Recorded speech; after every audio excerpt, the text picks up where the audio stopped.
देखो भाई, अगर तो है आप मोटापे से परेशान या बच्ची नहीं आ रही आपके हाथ, तो उसका इलाज तो मेरे पास नहीं है।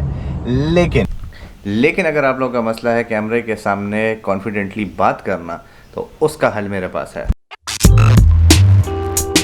सो हेलो एंड अस्सलाम वालेकुम everyone, this is Hussain Ahmed Khan and welcome back to my channel. सबसे पहले तो सब लोगों को बहुत बहुत ईद मुबारक हो। मैं अभी नमाज़ पढ़ के आया हूँ ईद की, और ऑनेस्टली बड़ी फर्स्ट टाइम बहुत ऑकवर्ड सी नमाज थी, क्योंकि सोशल डिस्टेंसिंग मेंटेन हो रही थी, सबने मास्क पहने हुए थे, कोई अजीब सा काम हो रहा था। लेकिन I am very very thankful to Allah के एटलीस्ट नमाज हुई। आप लोग भी मुझे ज़रूर बताना कि आप लोगों के इलाकों में जो नमाजें हुई हैं उसमें सोशल डिस्टेंसिंग मेंटेन की गई थी या चिल सीन था। सो पिछली कुछ वीडियोस में एंड खासकर मेरे इनबॉक्स में बार बार ये मैसेजेस आ रहे थे कि भाई हम लोग सब कुछ बराबर कर लेंगे, इक्विपमेंट हो गया एंड एवरीथिंग, हमारे पास स्टोरी लाइन्स भी होती हैं और सारा कुछ, लेकिन कैमरे के सामने हमारे पास कॉन्फिडेंस नहीं होता बात करने का। अब मेरा ये है कि I love presentation. University life में जितने भी मेरे क्लास फेलोज थे वो लोग दुआएं कर रहे होते थे किसी तरीके से प्रेजेंटेशन की जगह असाइनमेंट मिल जाए, लेकिन भाई का कुछ लिखने के साथ ज़्यादा इंटरेस्ट नहीं है। तो मेरी दुआ हमेशा होती थी कि यार 10 पेजेस लिखने से अच्छा है कि मैं 10 मिनट खड़े होकर बात कर लूं। तो उस तरह मेरा एक कॉन्फिडेंस बिल्ड हुआ और अभी तक वो मेरे काम आ रहा है। लेकिन एक चीज मैं फिर भी यहाँ पे बताऊंगा, 100 लोगों के सामने प्रेजेंटेशन देना और कैमरे में बात करने में फिर भी बहुत ज्यादा डिफरेंस है। कुछ प्रोज एंड कॉन्स दोनों के हैं, लेकिन उसमें हम लोग नहीं जाएंगे। हम लोग इस वक्त आज बात कर रहे हैं सिर्फ और सिर्फ कि कैमरे के सामने बैठ के कॉन्फिडेंटली बात कैसे की जा सकती है। तो फर्स्ट ऑफ ऑल तो मैं आप सब लोगों को ये चीज बता दूं कि भाई आप जितनी भी वीडियोस देखते हैं यूट्यूब के ऊपर,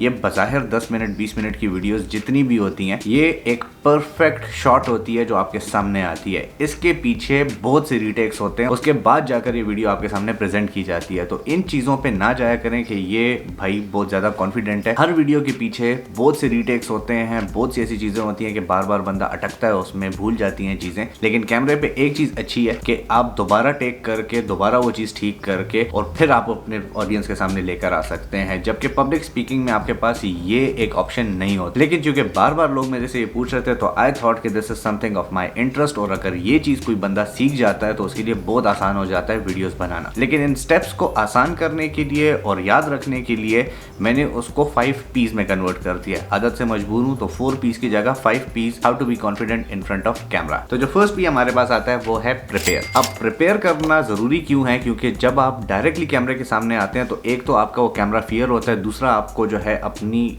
बात के ऊपर कमांड नहीं होता, तो उसकी वजह से आप बार बार चीज़ें भूलते रहते हैं, आपको रीटेक्स लेनी पड़ती हैं और फिर इंसान को लगता है शायद मैं कुछ गलत कर रहा हूँ। तो बेहतर यह है कि आप उसको प्रिपेयर करें। अब प्रिपेयर करने का तरीका क्या है? मेरे दिमाग में अगर कोई टॉपिक आता है तो मैं उसको अपने फोन के नोट पैड में लिख लेता हूँ। सबसे पहले मैं उसका टॉपिक लिखता हूँ, उसके बाद मैं उसकी सब हेडिंग्स लिखता हूँ कि जो जो पॉइंट्स मैंने डिस्कस करने, और अगर उन पॉइंट्स के साथ रिलेटेड कोई चीज़ हो, फॉर एग्जाम्पल कोई जोक हो, कोई रेलिवेंट एग्जाम्पल हो या कोई चीज़ हो, तो वो मैं उसमें लिख लेता हूँ एंड वो मेरे पास पड़ी होती है। कभी कभी मैं पूरी स्क्रिप्ट भी लिख लेता हूँ, लेकिन स्क्रिप्ट मैं रेकमेंड नहीं करूँगा, क्योंकि जितने भी लोग स्क्रिप्ट लिखते हैं या मैंने जितनी भी स्क्रिप्ट्स लिखी हैं उसमें मसला ये होता है कि आप फिर उस स्क्रिप्ट में फंसे होते हैं, और अगर उसमें से आपसे कोई एक लफ्ज़ भी इधर उधर हो जाता है तो फिर बंदा थोड़ा सा कॉन्शियस हो जाता है। तो बेहतर यह है कि आप अपने पास पॉइंट्स लिखें एंड फिर जब आप कैमरा के सामने आए तो फिर बोलना शुरू करें, और जो दिमाग में उस वक्त आता है वो बोलते रहे। तो इसके बाद आते हैं सेकंड पी पे, और सेकंड पी हमारे पास आता है प्रैक्टिस। अब बचपन से हम लोग ये बोलते और पढ़ते तो रहे हैं कि practice makes a man perfect, लेकिन जब ये करने की बारी आती है तो फिर हमें पता नहीं कोई मौत आ जाती है। सिंपल ये है कि आपने जो काम भी आप करते हैं उसको प्रैक्टिस करना बहुत ज्यादा जरूरी है। अब वीडियोस को प्रैक्टिस करना आसान है कि सिंपल 2-3 मेथड्स हैं जिसको आप करके आसानी से जो है आप अपनी प्रिपरेशन कर सकते हैं। एंड उसमें सबसे पहले हमारे पास आता है कि अगर आपने एक चीज लिख ली है तो stand in front of a mirror और आप बात करना शुरू कर दें, अपने साथ बात करें। आपको उसमें अपने एक्सप्रेशंस, आपको उसमें जोक्स, हर चीज अपनी सामने आ जाती है। एक तो आपकी स्क्रिप्ट के ऊपर प्रैक्टिस आ जाती है, दूसरा आपका जो कॉन्फिडेंस है किसी के सामने बात करने का वो काफी हद तक अच्छा हो जाता है। लेकिन अगर आप ये शुरू में नहीं कर सकते हैं तो मैं ये करता हूँ कि मैं नॉर्मली अपने ऑडियोज रिकॉर्ड करता हूँ। फोन में मेरे पास ऑडियो रिकॉर्डर है, हर बंदे के पास होता है। जो भी मेरी स्क्रिप्ट होती है मैं उसको ऑडियोज रिकॉर्ड करके एक दफा सुनता हूँ। अगर उसमें कोई इंप्रूवमेंट है, कहाँ पे मैं अटक रहा हूँ, कौन कौन सी चीजें मैंने देखनी है, वो सारा कुछ उसमें बराबर करके उसके बाद जो है मैं उसकी वीडियो रिकॉर्ड करता हूँ। उसके बाद हमारे पास आता है थर्ड पी,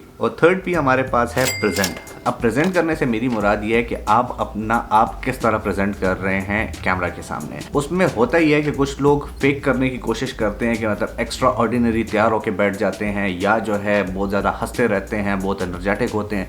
उसमें आपके पास मसला ये आता है कि वो आप कुछ टाइम तक कंटिन्यू कर लेते हैं, लेकिन वो आपका नेचुरल सेल्फ नहीं है, जिसकी वजह से आप आहिस्ता आहिस्ता कॉन्फिडेंस लूज करना शुरू कर देते हैं। इसीलिए आप जिस तरह अपनी नॉर्मल लाइफ में, और नॉर्मल लाइफ से ये मुराद नहीं है कि जिस तरह आप सोए होते हैं या जिस तरह जो है आप घर में घूम रहे होते हैं, मतलब नॉर्मली जिस तरह आप लोगों के साथ मिलते हैं उस तरह रहें। मतलब अगर कमीज शलवार में आप ज्यादा कॉन्फिडेंट और ज्यादा कंफर्टेबल हैं तो आप वीडियोस में भी कमीज शलवार पहन के घूमें या बैठ के बात करें, किसी को उससे कोई एतराज नहीं होगा। या अगर आप टी शर्ट पहनते हैं या आपकी जो भी बेस्ट लुक है जो आपको लगती है, आप उसमें बैठें और उसमें बात करें, उससे आपका कॉन्फिडेंस बहुत ज्यादा होता है। दूसरा ये कि आप स्क्रीन में मत देखें, आप लेंस में देखें, ताकि इस लेंस के साथ जो आपका फियर है या जो मसला आपको इस एक खास लेंस से है वो आपका ख़त्म हो सके।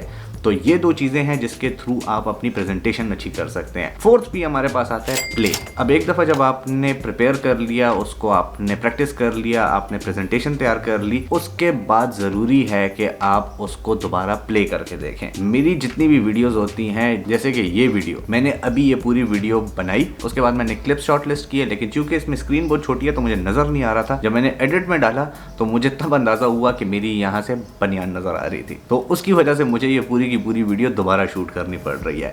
लेकिन इट्स वेरी इंपॉर्टेंट कि आप उसको दोबारा प्ले करें एंड आप देखें कि कहाँ कहाँ पे आपसे गलतियाँ हुई हैं, और जो जो मिस्टेक्स दोबारा रीडुएबल हैं, जो आप आसानी से कर सकते हैं, तो वो आप करें। क्योंकि अगर व्लॉग आप बना रहे हैं तो उसमें एक तो साइमल्टेनियसली चीज़ें हो रही होती हैं और आप स्पॉन्टेनियसली जो है चीज़ें रिकॉर्ड कर रहे होते हैं, तो उसमें कभी कभी मसला हो जाता है। लेकिन सिंस व्लॉग जो है वो एक बहुत ज़्यादा इनफॉर्मल टाइप ऑफ वीडियो है तो उसमें चल जाता है। लेकिन अगर आप इस किस्म की वीडियोस बना रहे हैं या कोई ड्रामा या जो है आप कोई शॉर्ट फिल्म शूट कर रहे हैं, तो उसमें स्क्रिप्ट और आपकी प्रेजेंटेशन बहुत ज़्यादा मैटर करती है। तो अगर कहीं पर कोई रीटेक की ज़रूरत है तो आप ज़रूर उसका रीटेक लें एंड दोबारा पूरी की पूरी अगर वीडियो बनानी पड़े तो भी बनाएं। मैंने बहुत दफ़ा बनाई है और ये आपका इम्पैक्ट बहुत ज़्यादा अच्छा कर देता है। और अगर आप कल को वीडियोज़ डालते हैं और उससे आपको अच्छा फीडबैक आता है तो उससे आपको बहुत ज़्यादा बूस्ट मिलता है। And that brings us down to fifth P. और फिफ्थ पी हमारे पास आता है publish.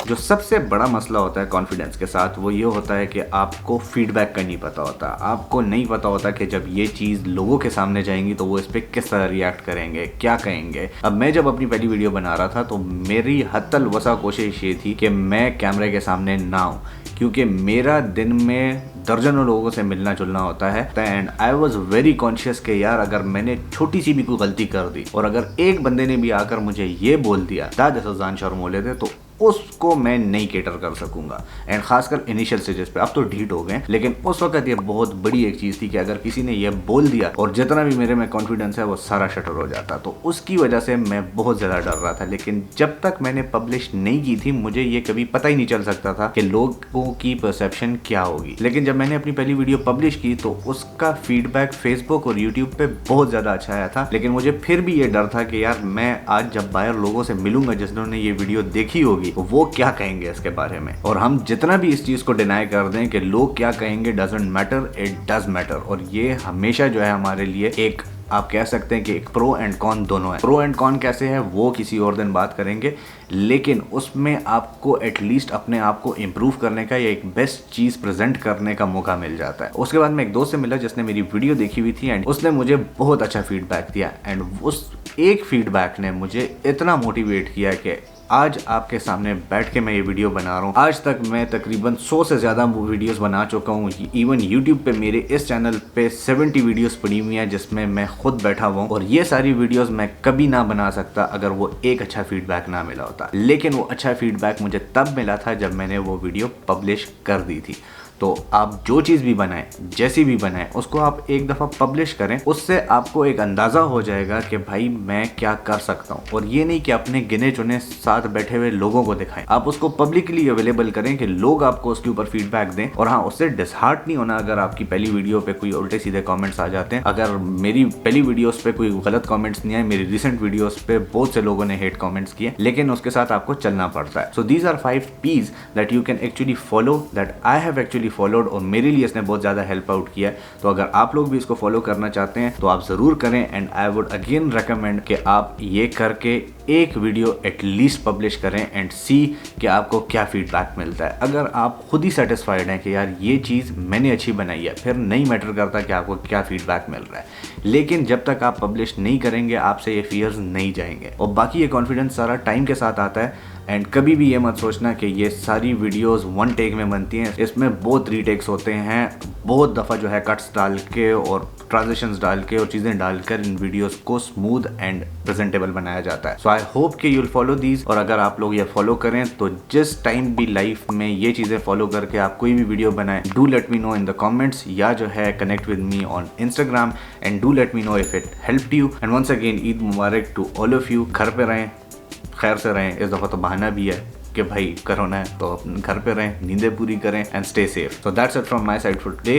I hope you like this video. I will see you guys in the next video. Allah हाफिज़।